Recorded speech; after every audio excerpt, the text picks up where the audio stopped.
Hello students, आप सब कैसे हैं? आई होप सब अच्छे होंगे। आज हम स्टार्ट करने जा रहे हैं अपना नेक्स्ट क्वेश्चन। मांग की कीमत लोच को मापने की विधियों का वर्णन करो। मांग की कीमत लोच, कीमत में प्रतिशत परिवर्तन तथा मांग में प्रतिशत परिवर्तन है। ये हम पीछे पढ़ चुके हैं। तो मांग की कीमत लोच क्या होती है? कीमत में प्रतिशत परिवर्तन तथा मांग में प्रतिशत परिवर्तन को मांग की कीमत लोच कहा जाता है। इसको मापने की 3 विधियां हैं: कुल व्यय विधि, अनुपातिक या प्रतिशत विधि, ज्यामितीय, ग्राफिक या बिंदु विधि। इसी के ही 3 नाम है। तीनों नाम में ही लर्न करने हैं, कोई एक नाम आ सकता है इनमें से। फर्स्ट है कुल व्यय विधि। कुल व्यय विधि का प्रतिपादन डॉक्टर मार्शल ने किया। किसी वस्तु की कीमत में परिवर्तन होने से उस वस्तु पर किए जाने वाले कुल व्यय में परिवर्तन किस दिशा में होता है। अर्थात कीमत में जो परिवर्तन होता है, कीमत में परिवर्तन होने से कुल व्यय में जो परिवर्तन होता है उसे कुल व्यय विधि द्वारा बताया गया है। फर्स्ट पॉइंट है, जब किसी वस्तु की कीमत के कम या अधिक होने पर उस पर किए जाने वाले कुल व्यय का कोई प्रभाव नहीं पड़ता, तो वह मांग की लोच इकाई होगी। इसमें हमें 3 चीजें बताई गई है कि मांग की लोच इकाई कब होगी, मांग की लोच इकाई से अधिक कब होगी और मांग की लोच इकाई से कम कब होगी। जब कीमत के बढ़ने या घटने का मांग कुल व्यय पर कोई प्रभाव नहीं पड़ता तो मांग की लोच क्या होती है? इकाई होगी। सेकंड, कीमत के कम होने पर कुल व्यय बढ़ जाता है। इसमें नेगेटिव रिलेशन है, ऋणात्मक संबंध है। कीमत के कम होने पर व्यय बढ़ जाता है और कीमत के बढ़ने से कुल व्यय कम हो जाता है तथा कीमत तथा कुल व्यय में कैसा संबंध है? ऋणात्मक संबंध है। तो वस्तु की मांग की लोच इकाई से अधिक अर्थात लोचदार होगी। थर्ड, कीमत के कम होने पर कुल व्यय कम हो जाता है और कीमत के बढ़ने पर कुल व्यय बढ़ जाता है, तो धनात्मक संबंध है। तो मांग की लोच इकाई से कम अर्थात बेलोचदार होगी। जैसा कि आगे इस डायग्राम में दिखाया गया है, मांग की लोच, कीमत तथा कुल व्यय। मांग की लोच के 3 पॉइंट है: मांग की लोच, इकाई से अधिक तथा कुल व्यय। इकाई से अधिक में क्या बताया था? कीमत जब कम होती है, इसमें ऋणात्मक संबंध है। कीमत के बढ़ने पर कुल व्यय कम हो रहा है, कीमत अप हो रही है, कुल व्यय डाउन जा रहा है, तथा कीमत डाउन जा रही है तो कुल व्यय अप हो रहा है। ऋणात्मक संबंध है, एक चीज बढ़ रही है तो दूसरी कम हो रही है, अर्थात कीमत कम हो रही है तो कुल व्यय बढ़ रहा है। तो कैसा रिलेशन है ये?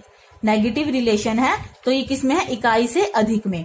जैसा कि इस डायग्राम में दिखाया गया है, यहाँ पर हमारा ओ एक्स पर टोटल एक्सपेंडिचर दिखाया गया है, ओ वाई पर प्राइस शो किया गया है। ओ एक्स, एम और एन। जब हमारी प्राइस ओ एम है तथा ओ एम से ओ एन हो जाते हैं तो हमारा कुल व्यय पर कोई प्रभाव नहीं पड़ रहा, तो मांग की लोच इकाई होगी। कीमत चाहे कम है चाहे हमारी कीमत ज्यादा है, तब कुल व्यय पर कोई प्रभाव नहीं पड़ता। इस डायग्राम में दिखाया गया है, बी सी हमारा टोटल एक्सपेंडिचर क्या है? सेम रह रहा है।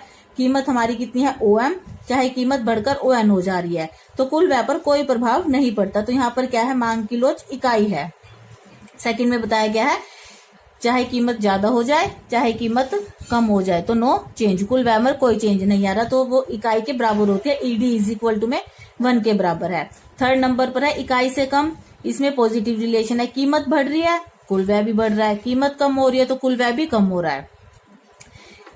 फिर इस डायग्राम में दिखाया गया है ए एम सी, एम और एन, ये तो किसको शो कर रहा है? ईडी इज इक्वल टू में 1, इकाई के बराबर। इकाई से अधिक में क्या है? कीमत के बढ़ने पर कुल व्यय कम हो रहा है। इसमें बताया गया है कि जैसे कि कीमत बढ़ गई है हमारी, एन से सी पर हो गई है, कीमत तो कम हो गई है लेकिन कुल व्यय क्या हो गया? यहाँ पर कम हो गया है।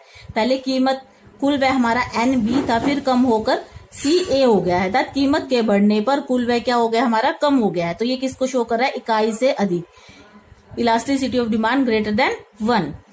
और थर्ड नंबर पर है इकाई से कम। यहाँ पर ए वाले पॉइंट पर आ जाओ, कीमत कम हो गई, एम से ए पर आ गई और हमारा कुल व्यय भी कम हो गया। कीमत कम हो गई, व्यय भी कम हो गया, कीमत बढ़ गई, कुल व्यय भी बढ़ गया। कीमत हमारी ओ है और कुल व्यय हमारा ओ डी है, अर्थात कीमत के कम होने पर कुल व्यय कम हो जाता है। जब कीमत ए से बढ़कर एम हो जाती है तो कुल व्यय भी बढ़कर डी से सी हो जाता है। सी ई लाइन किसको शो कर रही है? ED less than 1। और टी बी लाइन किसको शो कर रही है? ED less than 1। ये हमारी कुल व्यय विधि का डायग्राम है जो आपको बनाना है। सेकंड है अनुपातिक या प्रतिशत विधि। मांग में होने वाला अनुपातिक परिवर्तन या कीमत में होने वाला अनुपातिक परिवर्तन। मांग में होने वाला अनुपातिक को प्रतिशत भी कहते हैं। मांग में होने वाला प्रतिशत परिवर्तन तथा कीमत में होने वाला प्रतिशत परिवर्तन को, इसका फॉर्मूला है elasticity of demand is equal to में नेगेटिव। ये माइनस का निशान इसको शो कर रहा है क्योंकि मांग में और कीमत में हमारा नेगेटिव रिलेशन होता है, एक चीज के बढ़ने पर दूसरी चीज कम हो जाती है।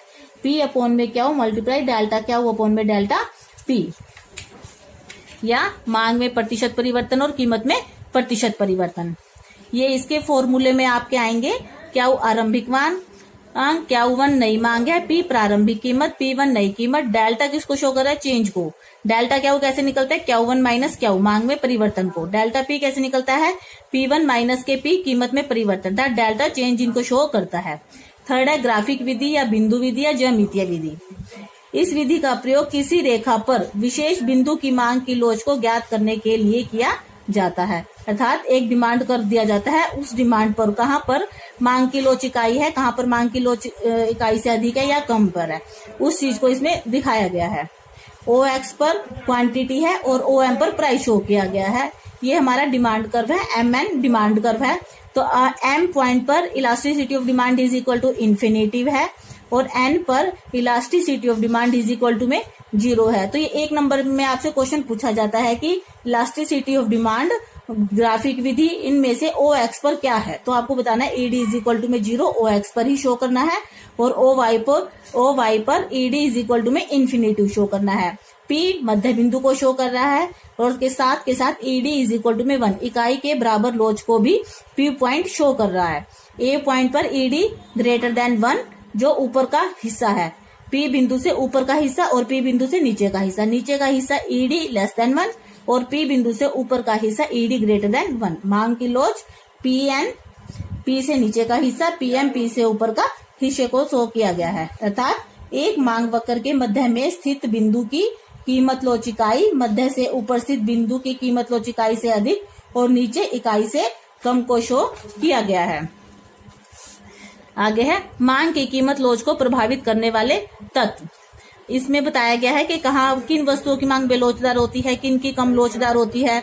तो इनमें से क्वेश्चन में पूछा जा सकता है। वस्तु की प्रकृति, अनिवार्य वस्तु जैसे नमक चीनी की मांग कम लोचदार होती है, विलासिता की वस्तुओं की मांग अधिक लोचदार होती है, आरामदायक वस्तुओं की मांग लोच औसत दर्जे के बराबर होती है। तो एक नंबर के क्वेश्चन में आ जाता है कि विलासिता वस्तु की मांग कैसी होती है, तो अधिक लोचदार। या अनिवार्य वस्तु की पूछ ली जाती है एग्जाम में एक नंबर के क्वेश्चन में। इनमें से मोस्टली एक नंबर का क्वेश्चन पूछा जाता है। स्थानापन्न वाली वस्तुएं, जिनके स्थानापन्न अधिक होते हैं उनकी अधिक लोचदार होती है, जिनके स्थानापन्न कम होते हैं उनकी मांग बेलोचदार होती है। उपभोक्ता की आय, जिन लोगों की आय बहुत अधिक है या बहुत कम है उनकी साधारणतः बेलोचदार होती है। मध्यम वर्ग के लोगों की आय लोचदार होती है, जिन लोगों की आय बहुत अधिक है या कम है उनकी बेलोचदार होती है, और मध्यम वर्ग के लोगों की आय लोचदार होती है। तो क्वेश्चन ये पूछ लिया जाता है कि मध्यम वर्ग के लोगों की आय कैसी होती है, पूर्णतः लोचदार होती है, बेलोचदार होती है, इकाई लोचदार या इकाई से अधिक। तो आंसर क्या है, लोचदार होती है। उपभोक्ता की आदत, जिनको जिस चीज की आदत हो जाती है उनकी आय क्या होती है, बेलोचदार होती है। समय अवधि, इसमें से मोस्टली पूछा जाता है। समय अवधि वाला टॉपिक आपका इंपॉर्टेंट है। अल्पकाल और दीर्घकाल, अल्पकाल में क्या होती है, लोचदार होती है या बेलोचदार होती है, दीर्घकाल में कैसी होती है। तो अल्पकाल में क्या होती है, अल्पकाल में मांग बेलोचदार होती है और दीर्घकाल में क्या होती है, अधिक लोचदार होती है, क्योंकि दीर्घकाल में उपभोक्ता अपनी आदत को क्या कर देता है, चेंज कर देता है। तो दीर्घकाल में मांग कैसी होती है, अधिक लोचदार होती है, और अल्पकाल में कैसी होती है, मांग बेलोचदार होती है। Thanks for watching. अगर आपको ये वीडियो पसंद आए तो लाइक शेयर और सब्सक्राइब जरूर करिए।